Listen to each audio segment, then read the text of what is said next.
জলের অতলে স্বপ্ন দেখে মন, এ যেন স্বপ্ন স্বপ্ন খেলা। সারা বেলা স্বপ্ন নদীতে ভেসে যায়, ফ্যামিলি ফ্যান্টাসি ভেলা।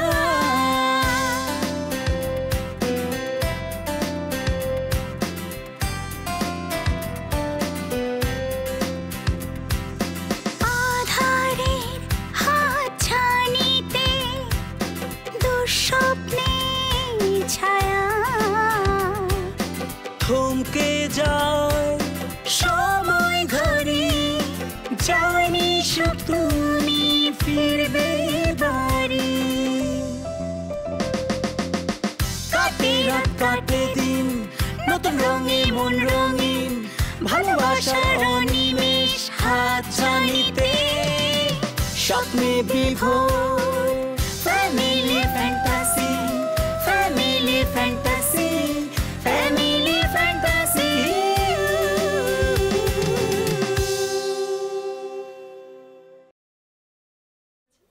কেন? তোমার চুলও তো ছোট, তুমিও তো লম্বা চুল পছন্দ করো না, তুমিও তো কেটে এই পর্যন্ত করে রেখেছো। আরে আমি তো বড় চুল রাখতে পারি না, বড় চুল রাখলে আমার মাথা গরম হয়ে যায়, সেজন্য চুল কেটে ফেলি। খালি ঝামেলা হচ্ছে লাঠি দিয়ে খাওয়া লাগে। লাঠি না কাঠি।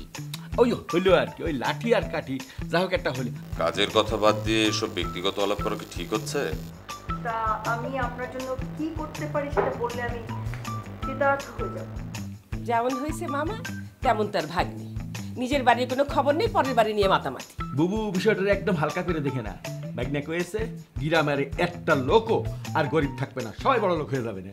হয়েছে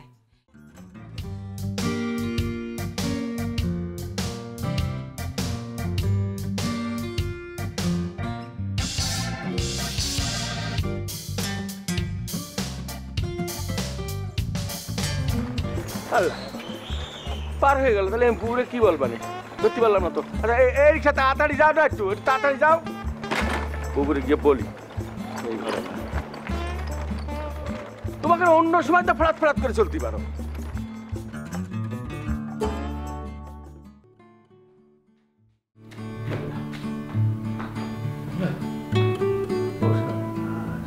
কি রে, কি হয়েছে তোর? আমারে দুটো থাপ্পড় মারো।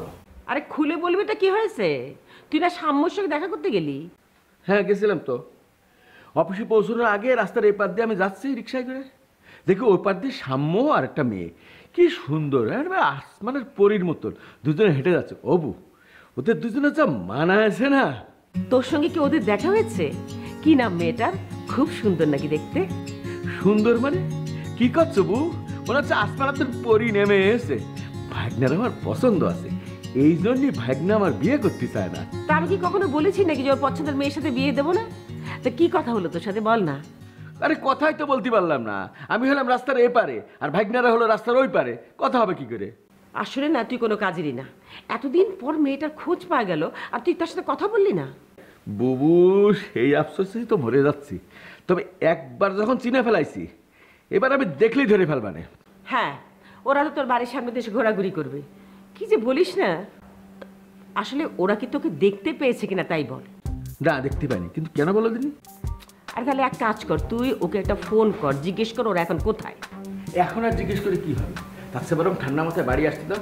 বাড়ি আসার পরে এমন করে একটা প্যাঁচ দিয়ে ধরবে না, পেটের থেকে সব কথা বের করে দিবা। আচ্ছা ঠিক আছে, আসুক আজকে। অবু তুমি কিন্তু আবার বেশি চাপ দিতে দিবে না, শেষ পর্যন্ত দেখা যাবে না হিতে বিপরীত হয়ে যাবে। আরে না, চাপ দিব কি জন্য? তুই বললি, আমি তার কথাটা জিজ্ঞেস করে আমি সত্যি মিথ্যাটা ভালো করে জেনে নেবো, তাই তো হইলো। তোমার বেশি কিছু বলার দরকার না, তোমার কাছে স্বীকার নাও পাতে পারে। আমি জিজ্ঞেস করবানে ব্যস্ত দিয়ে আমি বের করে নিবানে কথা, মেয়েটা কি ডাছিল, বাপের নাম কি, বাড়ি কি, এগুলো আমি আস্তে আস্তে বের করে নিবানে। তোমাকে আর কিছু বলার দরকার নেই। বাই চান্স বুঝো না তো, ছেলে পেলে তো ওদের মন। তোমার বুদ্ধি যদি থাকতো তাহলে তুমি আমার সঙ্গে সেই ভ্যার করে বলতে না, তুমি ওখান থেকে ভালো করে জেনে আসতে, কাছে যে জিজ্ঞেস করতে কেডা। অবু রাস্তার ওই পারে এপারে আসতে আসতে ফসাদ করে দেখলাম আর নাই। ব্যাস হয়েছে, যা চুপ থাক, আসুক, আসতে দে। করো।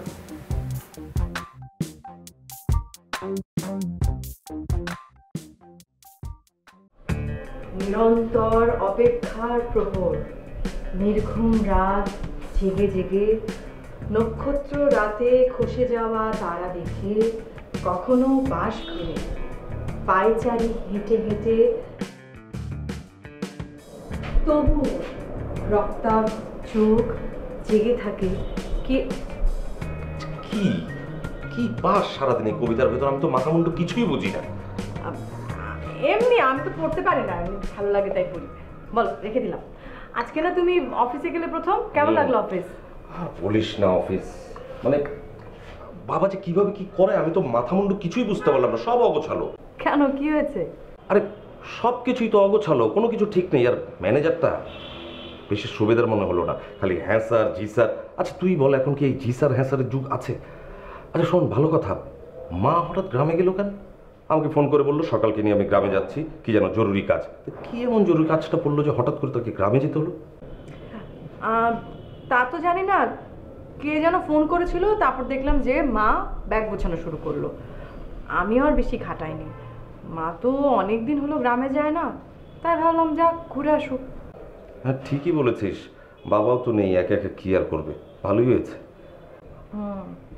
আচ্ছা ভাইয়া, মামা তো তোমার সাথে দেখা করার জন্য অফিসে গিয়েছিল, তোমার সাথে দেখা হয়নি? কই মামা, না যায়নি তো। আর অফিসে যদি আমার কাছে যাবি তাহলে আমাকে ফোন করে গেলেই তো হতো। মা মামাকে ফোন করে বললো যে তোমার জন্য দুপুরে খাবার নিয়ে যেতে, তুমি নাকি খেতে চাওনি। আচ্ছা ব্যাপারটা কেমন হতো বলতো? দুপুরবেলা আমি অফিসে বসে বসে খাচ্ছি, এটা তো কখনো হয় নাকি? সেই কারণে তো তাড়াতাড়ি বাসায় চলে এলাম। আচ্ছা ভাইয়া, তুমি যে কি, নিশ্চয়ই তোমার খুব খিদে লেগেছিল, তো দুপুরবেলা বাসায় এসে খেয়ে তারপরে আবার গেলে তো পারতে। আরে বাবা, অফিসে ভেরি ফার্স্ট ডে, মানে আমাকে খেতে বাসায় আসতে হবে কেন? আর একদিন একটু দেরিতে খেলে কিছুই হয় না। আচ্ছা বাবা কবে আসবে কিছু বলেছে তোকে? না, কেন দরকার? বাবার ফোন তো রোমিং করা, তুমি ফোন করতে পারো। না না, এমনি জানতে চাইলাম। মামা কোথায়, ফিরেছে? না, মামা তো এখনো ফেরেনি, মনে হয় রাস্তায় ঘোরাঘুরি করছে। তা হবে হয়তো। আচ্ছা মা কিন্তু কাজ করলে পারতেন, মা সকালকে নাই নিয়ে মামাকে নিয়ে গেলেই তো হতো, ভালো হতো না তাতে? আমার কি মনে হয় জানো ভাইয়া, কি? মা মামাকে আমাদের গার্জিয়ান হিসেবে এখানে রেখে গেছে। মামা আমাদের ভালো বলেছিস কিন্তু। তাহলে তুমি রেস্ট নাও, যাও।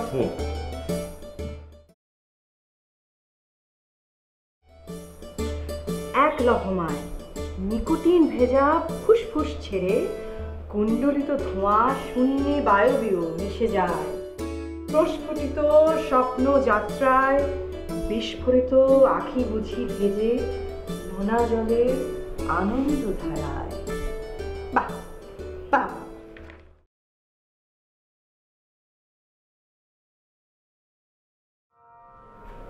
কেমন আছো? কি করছো এখন? বহুদিন পর শুনি প্রশ্ন এমন।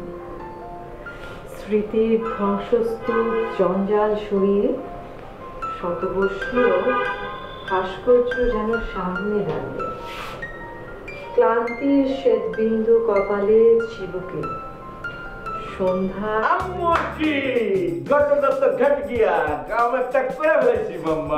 আমার কোনো গোপন বিষয় মনে হচ্ছে, কি কি ঘটনা বলো?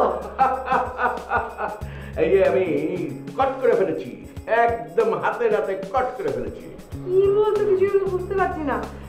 তুমি কি রাস্তায় কোনো ছিনতাইকারীকে ধরেছো? ও মাই গড, কিভাবে? একা একাই? আসলে আজকাল রাস্তাঘাটে যেই পরিমাণ ছিনতাইকারী বেড়েছে, মামা তুমি কিভাবে করলে? আরে বাবা রে, ছিনতাইকারীর চেয়ে বড় জিনিস ধরে ফেলেছি, একদম রেড হ্যান্ড, মানে কট পাকায় ফেলছি, সাম্যকে ধরে ফেলছি। মানে তুমি ভাইয়ার সাথে ওই মেয়েটাকে দেখতে পেয়েছো? ইস, আমার তো খুশিতে নাচতে ইচ্ছা করছে। মামা বলো না বলো না, কিভাবে কিভাবে ধরা পড়লো? আমি তো গেলাম দুপুরে খাওয়া নিয়ে অফিসে, অফিসের কাছে যেতেই দেখি সাম্য হাঁটাহাঁটি করতেছে। ভাইয়া একা একা হাঁটছিল?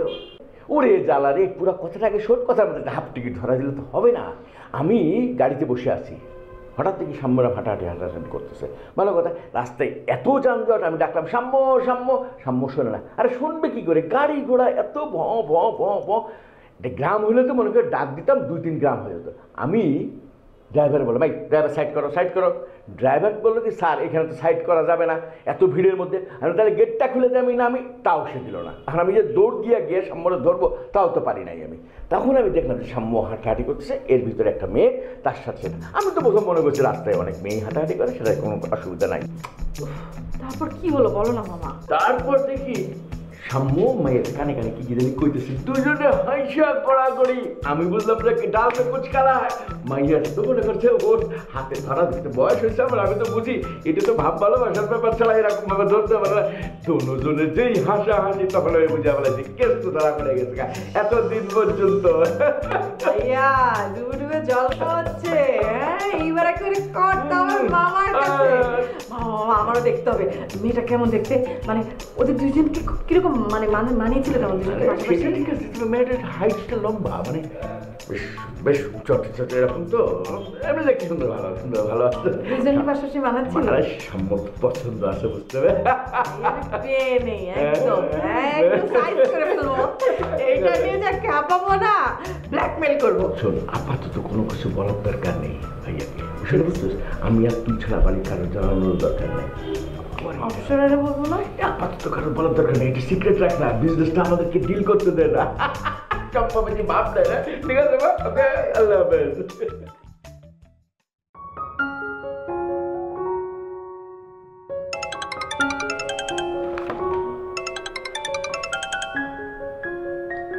হ্যালো, কেমন আছো তুমি? এই তো ভালো আছি, আপনি কেমন আছেন? আর বলো না, কি যে একটা ঝামেলার মধ্যে জড়িয়ে গেছি। বাবা গেছেন দেশের বাইরে, উনি ফিরে আসা না পর্যন্ত অফিসের সমস্ত দায় দায়িত্ব আমার উপর দিয়ে গেছে। আচ্ছা একটা কথা বলো তো, আমি কি কোনোদিন এসব করেছি? আমি এসবের কিছু বুঝি? বাদ দাও, বলো তোমাদের ওদিকের কি অবস্থা, কাজকর্ম? ভাইয়া শেষ পর্যন্ত তো জমির বিষয়টা ফয়সালা হয়ে গেছে, দুই পক্ষই রাজি, কিন্তু আপনি না পাইলে তো এই বিষয়টা আমরা কিছু করতে পারতেছি না। হ্যাঁ সে তো আমি জানি, কিন্তু আমি যে ঝামেলাটার মধ্যে আছি রে ভাই, কি যে করবো বুঝতে পারছি না। তুমি একটু মুকসিদ ব্যাপারীর সাথে কথা বলো। হ্যাঁ উনি কিছু টাকা দিতে চেয়েছিলেন কিন্তু। জি ভাই আলাপ করেছি, কিন্তু উনি আপনারা ছাড়া আমাদের হাতে টাকা দিবে না। ও বুঝতে পেরেছি। তুমি এক কাজ করো, তার সঙ্গে কথা বলে বুঝিয়ে বলো যে আমি বুঝিয়ে বলবো তাকে, কিন্তু এক সময় তো তোমাদের কি দায় দায়িত্ব সব নিতে হবে, তাই না? আমি আর কতদিন? ভাইয়া কি বললেন এটা? আপনারা ছাড়া স্কুল কিভাবে আমরা চালাবো? ভাইয়া আপনি আমাদেরকে পথ দেখিয়েছেন, তাছাড়া গ্রামের সবগুলা মানুষ এই উদ্যোগটা ভালোভাবে নিয়েছে ভাইয়া। আরে সে তো বুঝলাম, কিন্তু আমি বলছি কি, আমি তো সেখানে সবসময় থাকতে পারবো না, মানে চিরদিন থাকতে পারবো না। তোমাদের গ্রাম, তোমাদের স্কুল, তোমাদেরই তো দেখাশোনা করতে হবে, যেটা রিয়েলিটি আমি সেটা বলছি। সে পরে দেখা যাবে ভাই, আপনি কবে আসতে আসছেন সেটা বলেন। দেখি যত তাড়াতাড়ি আসা সম্ভব আর কি। তোমরা কিন্তু তোমাদের কাজ থামিয়ে রেখো না, কেমন? ভাই আমরা প্রতিদিন মিটিং করতেছি এই বিষয়টা নিয়ে, কিন্তু রশিদ একটু কথা বলতেছে আপনার সাথে। হ্যাঁ দাও না দাও। ভাইয়ের সাথে কথা বল। জি আসসালামু আলাইকুম ভাইয়া। কেমন আছো রশিদ? এই তো ভাইয়া ভালো, আপনি কেমন আছেন? হ্যাঁ আমি ভালো আছি। আচ্ছা কামরুলের কাছ থেকে তো সব শুনলাম জানলাম, তোমরা কিন্তু কাজ থামিয়ে রেখো না। হ্যাঁ সবার সাথে মিলে কাজগুলো করো। আমি খুব তাড়াতাড়ি তোমাদের সাথে জয়েন করবো, খুব তাড়াতাড়ি দেখা হচ্ছে। জি ভাইয়া, আপনি আসলে আমরা কাজে ঝাঁপিয়ে পড়তে পারবো, বুঝছেন? আমাদের কাজটা আরো ভালো হবে। গুড। তাহলে এখন রাখছি, কামরুলকে একটু দাও।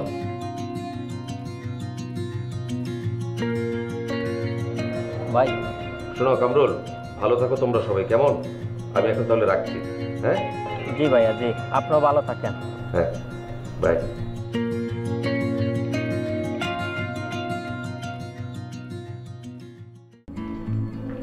ওমা শোনা যখন তো বলতে ভুলে গেছি, এই একটা কথা আমি না একটুখানির জন্য ধরতে ফসকে গেল। শোনো মামা, আমি একটা জিনিস ভাবছিলাম, সেটা হলো একটু দেরি করে হলেও তো তুমি ভাইয়াকে ফলো করতে পারতে না? তোর কি মনে হয়? হ্যাঁ আমি ফলো করি নাই? কি করুম কর, ঢাকা শহরের যানজট, গাড়িগুলো রাখা থেকে এরকম মনে করে ঘাড়ের পরে নিঃশ্বাস যেমন ফেলে না, আধা ইঞ্চি জায়গা তো ছাড়ে না, কেউ কারো ছাড়ে না, সব আটকা দিয়ে বসে থাকে। আরে এটা আমাদের গ্রামের রাস্তা না যে ফাঁক দিয়া আওয়াজ দিব। তুমি সত্যি সত্যি দেখেছো যে ভাইয়া ওই মেয়েটাকে নিয়ে গাড়িতে উঠে গেল? আচ্ছা তোর কি মনে হয় তোর মামা তোর সাথে মিথ্যা কথা বলে? আর তোর সাথে মিথ্যা কথা বলে আমার লাভটা কি মা বল? আর এমনি বলেছি, রাগ করো কেন? আচ্ছা বলো তো, ওদের দুজনকে সত্যি মানিয়েছে না? মেয়েটা কি পরেছিল? খুব সুন্দর একটা শাড়ি পরেছিল। আহ, কি কিউট লাগছিল, চোখটা এরকম বড় বড় পটল চেরা, হাসিটা কি চমৎকার লাগছিল রে মা। এত দূর থেকে তুমি মেয়েটার চোখ দেখতে পেলে?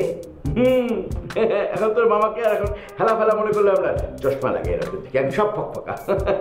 আচ্ছা মামা, তাহলে বলো তো মেয়েটা কি কালারের লিপস্টিক লাগিয়েছিল? তোরও না যেমন কথা, লিপস্টিকটা আমি অত খেয়াল করিনি, লিপস্টিক কি অত দেখা যায় নাকি? না মানে তুমি বললে যে তুমি চশমা লাগিয়ে এখন সব ফকফকা দেখতে পাও, তাই বললাম যে আমার মামা এত স্মার্ট হয়ে গেছে, হয়তো লিপস্টিকও দেখতে পেয়েছে। আচ্ছা মামা শোনো, ভাইয়াকে কিছুতেই আগে থেকে কিছু বলা যাবে না, আমরা আরেকটু খোঁজ খবর নিয়ে তারপর ভাইয়াকে সুযোগ বুঝে একদম চেপে ধরবো, ঠিক আছে? একটু চিন্তা করিস না মা, এই আসলাম মামার চোখে যখন একবার ধরা পড়ছে তখন ওর বাঁচানোর কোনো উপায় নাই। এই যে কাতার মধ্যে থেকে বাইন মাছ এরকম করে যেমন ধরলি না, ওইরকম করে মনে করছে ধরে ফেলাম মুখ। কোনো টেনশন করিস না, আমার উপর সব দায়িত্ব ছেড়ে। এই আইবিটা খুব খিদে লেগেছে, মেয়েটা কি করে কি? ও কি করে সারাদিন তুমি জানো না? হয় ফোনে কথা বলে, নাহলে রূপচর্চা করে। একটু আগে দেখলাম যে ব্যাগ গোছাচ্ছে। ব্যাগ গুছাচ্ছে মানে বাড়ি যাবে না? আচ্ছা ব্যাগ গুছাইলে কি সবাই বাড়িই যায়? হয়তো ব্যাগের ভিতর কিছু খুঁজছিল। আচ্ছা আমি ওকে বলছি যে খাবার রেডি করতে, ভাইয়ার আসারও তো সময় হয়ে গেল, আমি বলছি। আমি কি করবো, বসবো?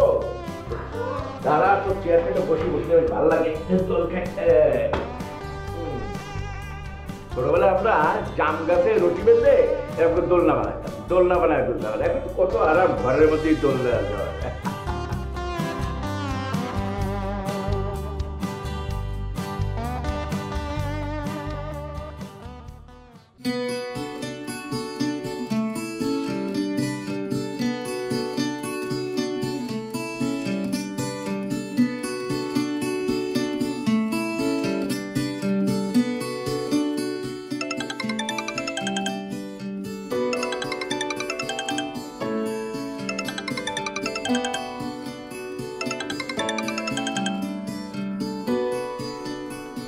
হ্যালো।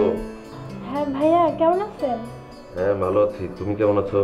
এই তো ভালো আছি। আমি আপনাকে মনে না করলে আপনি তো আমাকে মনেই রাখেন না।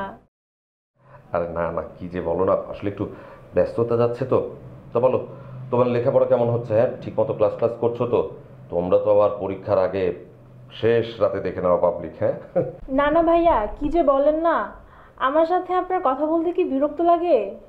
তাহলে ফোন রেখে দিচ্ছি। আরে না না, কি আশ্চর্য, আমি কি সেটা বলেছি নাকি? বলেছি যে মন দিয়ে লেখাপড়াটা করতে। বড় হতে হবে না, তোমরাই তো দেশের ভবিষ্যৎ। বাবা মা তো বুঝতেই চায় না, ওনারা চায় বিয়ে দিয়ে দিতে। এখন কি বিয়ে করার সময় হয়েছে বলেন ভাইয়া? ইনসিকিউরিটি, কিন্তু তুমিও তো বড় হয়েছো তাই না? তাদের তুমি বোঝাও, বলো যে আগে লেখাপড়া শেষ হোক, নিজের পায়ে দাঁড়াই, তারপর বিয়ে দিও। তখন দেখবে তাদের কোনো আপত্তি থাকবে না। নিজের পায়ে দাঁড়াতে দাঁড়াতে তো একদম বুড়ি হয়ে যাব। আজকাল কি কোথাও চাকরি পাওয়া যায় নাকি? আরে কি ব্যাপার, তোমার দেখছি বিয়ের শখ। হ্যাঁ করে ফেলো না, পছন্দের কেউ আছে নাকি? আছে তো, কিন্তু আমি জানি না সে আমাকে পছন্দ করে কিনা। বাহ, বেশ মজার ব্যাপার তো। তুমি নিজেই জানো না সে তোমাকে পছন্দ করে কিনা। ভাইয়া মজা করেন আপনি। আরে না না না, একদিন জিজ্ঞাসা করে নিলেই তো হয়, যাকে পছন্দ করে তাকে। ভয় করে তো যদি সে না বলে বসে। সেটা অবশ্য একটা ব্যাপার, দেখি কোনো উপায় বের করতে পারি কিনা। আচ্ছা এখন তাহলে রাখি। রাখবো? না আসলে রাত তো অনেক হয়েছে, মানে ঘুমোবে না? কাল তো তোমার ক্লাস আছে নাকি? ঠিক আছে ভাইয়া, গুড নাইট, ভালো থাকবেন। Good night, by.